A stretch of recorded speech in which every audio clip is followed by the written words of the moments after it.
let's enlighten our audience about United Nations. I am talking about enlightening people who has the most minimal knowledge about all these type of organizations. Everybody has seen it in paper.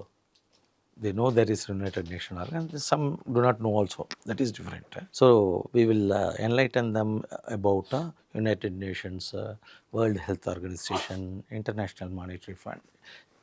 So floor is yours. Thank you, thank you. You know that I worked for the United Nations, Yeah. for the Department of Political and Peace Building Affairs for 28 years in 9 different countries. I started off in Croatia and then afterwards went to Macedonia, after that to Bosnia and later to Cyprus and Kosovo, Afghanistan, and then Iraq, then Somalia, Sudan. So I'd served at 9 different locations. The United Nations was founded in 1945. After the end of World War II. End of the World War, because the leaders, the allies, they were Central Powers, Axis powers, and then the allies. Who were the Central Powers? The Central Powers were Germany, Japan, Italy, Mussolini, Hitler, Tojo's Japan. That was Axis power. Axis powers. Axis powers. The first World War was Allied Central power powers. is Allies are always US, UK, US, and UK, Russia, France, USSR. Russia. Central power you mentioned, that is why I asked. Okay. The First World War, they were called Central Powers. The Second World War, they were called Axis powers. Okay. In the First World War, you had Turkey with them. Okay. In the Second World War, Turkey was already out of the picture. Okay. It was considered the sick man of Europe Okay. during the First World War. Ah. Yes, because it had been, the Ottoman Empire had been there for about 300, 400 years. So it was starting to decay. Okay. It had gotten old.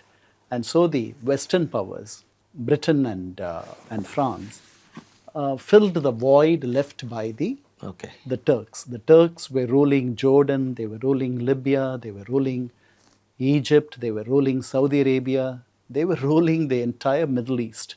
So Lebanon, Syria, all these places that they vacated, Palestine, were taken over by the British and the French. Okay. Lebanon, for instance, That's how the Syria, world map changed. Absolutely. After war. Yes. It's called the Sykes-Picot Agreement. These are 2 French and British diplomats who signed a secret agreement to divide the spoils of the Ottoman Empire. This is the First World War. But we're going to go to the Second World War now, quickly. Okay. So the Axis powers, we know the Axis powers. Yes. They were defeated by the Allies. The Allies were the Soviet Union, led by Joseph Stalin. Then you had UK, led by Winston Churchill. You had the Americans, who came into the war later time. It was only after they entered the war came to an end. They were led by Truman. So all these leaders decided they were called the Allies. They were called the United Nations, United Allies. And so they wanted to found an organization, especially the Americans. Truman wanted to found an organization that will prevent a similar world war. Okay. So they met on October 24th in San Francisco in the United States, in the West Coast. They founded the organization. And before that, these leaders had met separately in other places. Truman is not a warmonger. They fought. Hitler was a warmonger. Truman is not a warmonger. Truman, the Americans were very, very hesitant to enter the war. Both the First World War and the Second World War. They were pulled into the war after the Pearl Harbor attack by the Japanese. If the Japanese had not attacked them, they probably would have been very reluctant to enter, because they always consider the Atlantic divides the Europeans and them. Oh. They wanted to be away from the conflicts. Yeah. The earlier organization, the United Nations is only the second international organization. They wanted to be away from the conflict and also capitalizing on the conflict economically. I think all nations will do. I don't know much about how they were made money from manufacturing arms and supplying to both the sides and all. Both the sides, I don't think so. No. They only to the Allies. I don't think they would have. They were not doing it. They were not. That they wouldn't do. But do you know that we are one of the biggest arms manufacturers? At present. Yes. And then we sell most of our arms to developing countries in in Africa Yeah. and in Asia. In the And, past 5 years, it has grown correct. very big. And Armenia is probably one of our best buyers of arms. We are also the largest arms buyer after Ukraine. Ukraine now. We source our arms from essentially France, Russia first, France next, and America is the third country. Yeah, yeah. Unfortunately, we are also in such a bad situation. Our neighbors have not become. We don't have a very friendly neighborhood all the Yes. time, but They we are have the become a major power threat. here. And Possible. China has been pursuing that. So going back, so the UN was founded then. The India was one of the founding members. The founding members are around 51 founding members. Founding member of United Nations. Correct. Okay. And although it was British India, still not British India. British it is India Indians No, British India, 1945. When the UN was founded, it was still British India. And then you know who represented India? Arcot Ramasamy Mudaliar represented India in that conference. I see. His twin brother, Lakshmaswamy Mudaliar, is the man behind the World Health Organization. So going back, so after this organization came into being, the 5 major powers who created this organization, the Chinese, they were on the winning side, the Soviets, they are on the winning side, the UK, France, and the Americans. These 5 were given veto powers. Why? Because in the early... Can you explain this veto power for Sure. lame audience understanding? A veto power is an insurance that you buy for yourself, that no decision that will harm your interests will be taken without your concurrence. No decision in relation to you will be taken without your concurrence or your agreement. Okay? So if you think that this is against you, you will immediately disallow that particular motion to be tabled. You will disallow a discussion on it. So you will cut it at the embryonic stage. Okay. You will not allow it to grow. So these 5 states, these 5 countries were given the veto power because in the League of Nations, none of these countries had veto power. Some of the major powers in that particular dispensation. So prior to United Nations, the League of Nations were prevailing. After the Versailles Treaty, after the... Versailles Treaty. Correct. 1917. 1917, I think. Oh, okay. After the First World War. First World War. 1914 to 1918. I think the Versailles was 1919. Then the League of Nations was founded. Again, the person who was the force behind the League of Nations was Woodrow Wilson. Oh. Woodrow Wilson, the American president, wanted the League of Nations. He wanted so that a second world war will be avoided. But the League of Nations failed for several reasons. Firstly, Americans were not members. Because I am well versed with creating unity from 1992. It is very difficult to create unity, sustain it for a longer time. True. More difficult to sustain it for a longer time. True. So unity cannot have a permanency. It will go up and down, and that happened maybe with the world order also. League of Nations, the difficulty was it was not a full-blown world organization. Most of these powers were colonial powers, and most wanted to be colonial powers in that time. So the major powers then were Italy. Mussolini was walking into Abyssinia, Ethiopia. He was gobbling up Ethiopia. The Japanese were walking into China. They were taking Manchuria. They set up a puppet regime there. The Germans were gobbling up they were taking places. The Russians, they were doing their bit. So all these people, so the Japanese and the Italians were sent away from the League. The Americans never joined the League. Russia left the League. So when you don't have the major players as part of the organization, it is bound to fail. So it failed. So to ensure that the second organization doesn't fail, they wanted to give these 5 major powers the assurances that no harm will come to them in this. So you be here and you ensure that the world peace happens. Correct. And so then there were 10 other members from regionally from the Asian region, from the West European Region-wise. Latin America, etc., Africa, a few members. 10 of them will be, they call the rotating members, non-permanent members. They have a 2-year term. Currently, Pakistan is one of those members. We have been a non-permanent member, a rotating member, many a time. We have also lost the elections. Elections are held within that group. So if, let's say, India wants to be a member, Indonesia wants to be a member that time. So there'll be a contest between these two. Okay. The other Asian states will vote. Okay? But the Security Council, this is the composition of the Security Council. 15 members, 5 permanent members, 10 rotating members. These 15 members, 9 of them must agree to any motion to be passed, number one. Elections were held for rotating members. Rotating members only. Okay. The 5 members should not veto, should not apply a negative vote. For any motion to be passed, Okay. there are 2 conditions. One is in the 15-member body, you need to get 9 votes. So 5 plus 4. Okay. The 5 members, not one single member should disagree. Okay. For the motion. That will become a veto. So therefore, when we were fighting in East Pakistan before we created Bangladesh, we helped create Bangladesh. Every time the Pakistanis brought out a motion against us for a ceasefire, the Russians vetoed it. So the motion was never brought forward. The Indians had more time. We finally, after we reached our military objective of creating Bangladesh, then we agreed to the ceasefire. Okay. So the veto is a very powerful tool. Now there are 193 members in the UN body.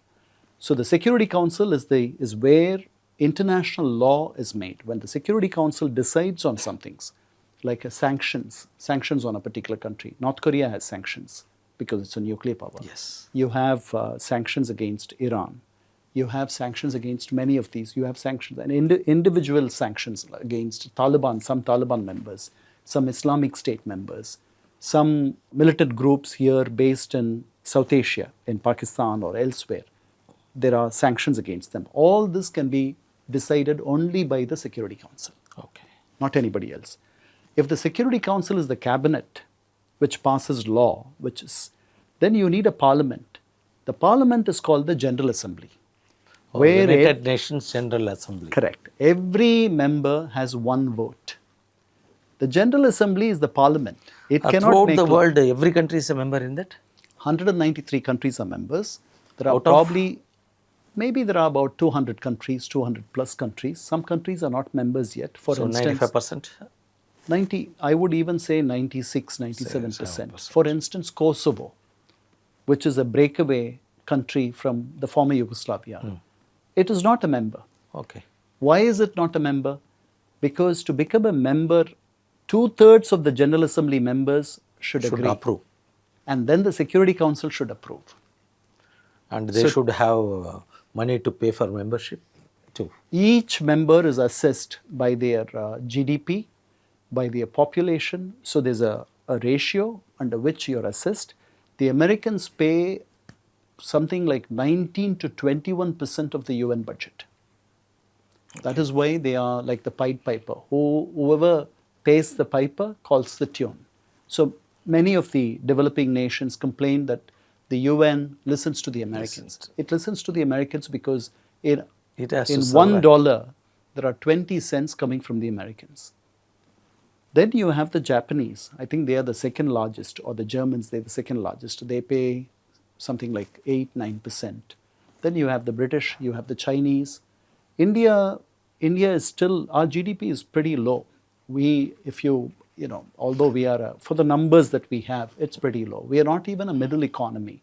If you look at the per capita GDP of Mexico, it's close to $12,000. China is close to $12,000. We are only $2,500 per capita. We are only $2,500. So we need to become a middle economy so that we can flex our muscles. But we say that the Second World War international balance of power has changed. Power is no more with these 5 states. France and UK are spent powers. Russia is a spent power. Spent.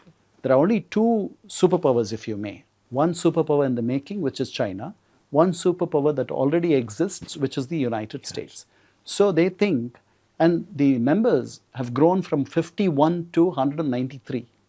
So how can you still have a 15-member body? So So they wanted to be proportionately it has enlarged. to be increased. They wanted to be enlarged. They wanted new powers to be accommodated. Brazil is a growing power. Yes, emerging. Egypt is a growing power. Japan Oh, has come back. Egypt is a has growing grown power. well. Egypt has the largest number of people in Africa. South Africa, however, is the most prosperous and the most advanced in Africa. So South Africa is a growing power. They both want to be there.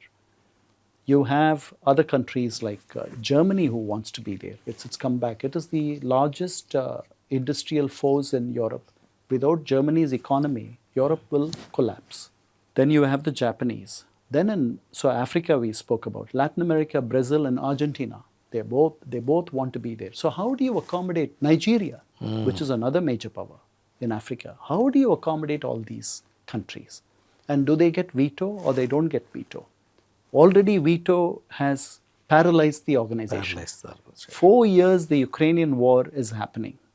Not a single motion has been tabled against the Russians because the Russians veto every single motion. Because they are involved. Correct.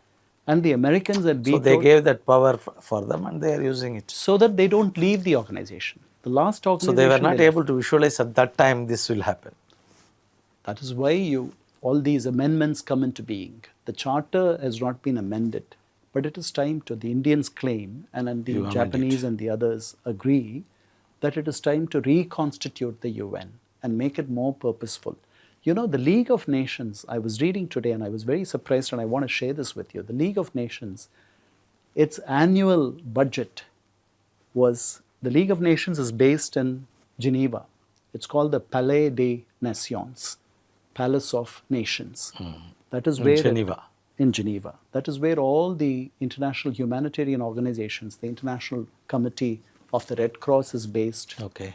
The UN High Commissioner for Refugees, the refugee organization, is based. Many of these organizations are based there. When the League of Nations was founded, it had with it the International Court of Justice, which is based in The Hague in the Netherlands. It has the International Labour Organization, ILO. All these three, International Labour Organization, ILO. It sets the standards for international labour standards, minimum hours of work, minimum wages, etc. They talk. But it is a voluntary organization. They can't force anything on you. But to get their guidelines and then to win their mankind. approval, it shows that you're good, you're meeting international standards. Okay. These three organizations, to run them on an annual basis, you know how much it cost? $5,500 Oh, annually annually. to run three organizations: ILO, International, Just International. $5,500. $5,500, and this includes not running costs, capital expenditure.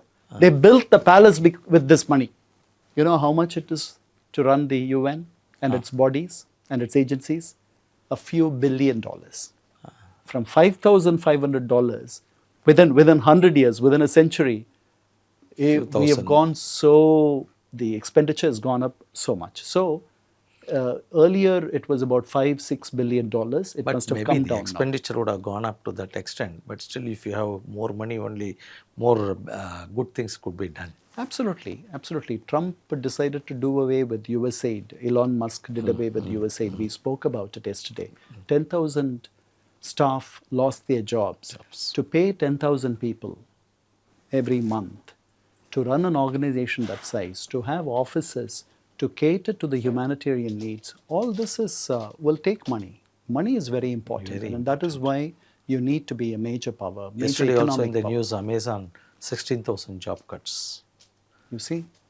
They have just 6 months back announced job cut. Once again they have announced. Now 16,000 job cuts. So people are trying to constantly economize, constantly downsize, or the word that they use is right size. So if you have an organization, That means earlier they have appointed beyond requirement. possibly, but That's one angle. The second Or angle this is technologies have improved to eliminate there will be a human time, interference. Elon Musk says there will be a time where you will only work if you want to work. No, you don't have to work. Robots will do all your work. All your work. They will drive your car, they will carry your bag, they will maybe even give you a shower. So you don't need anything. Maybe they will even feed you. So I don't know when that situation happens, when if we live in that kind of a world 200 years from now, let us say, I don't know where Marxism, how do you explain Marxism? Marxism is physical labor and somebody exploiting your physical labor, surplus labor, etc., etc. So where is the labor there physically? So stone crushing, stone quarrying, machines will do. And a computer, you can program a computer and it'll operate the machines. You don't need even a machine operator. So science is going to take us to a very, very different world. The UN has met with successes. It has met with a number of failures. Failures. You and our viewers might ask, where is the UN if its main intent was to prevent World wars peace. and to establish world peace? The charter says to prevent succeeding generations from the scourge of war. So has it done that? There are several wars that are happening. There is a civil war in Yemen. The Houthis and the others are fighting. There used to be a war in Syria. Still, there are some Still parts of continuing Syria too. where there is conflict. There is Iran and the conflict with the Western Kurds in Syria, and then the Iranians, and then the Kurds, and then the Turkey and the Kurds. And then you have Ukraine. For 4 years, this Ukraine war, Unstoppable I read so far. yesterday that the Russians had lost 325,000 soldiers in these 4 years. 4 years. They've been killed. And the Ukrainians may have lost anywhere from 60 to 100,000 soldiers. This is very conservative. Conservative figure. 2 million Nobody soldiers. can assess also properly. No. 2 million soldiers have either been injured, killed, or missing. And how many people have migrated because they have Millions have not migrated. been able to live. Millions have migrated. Many have gone to Poland from Ukraine. Very sad. So, what is the UN doing? Where is the UN?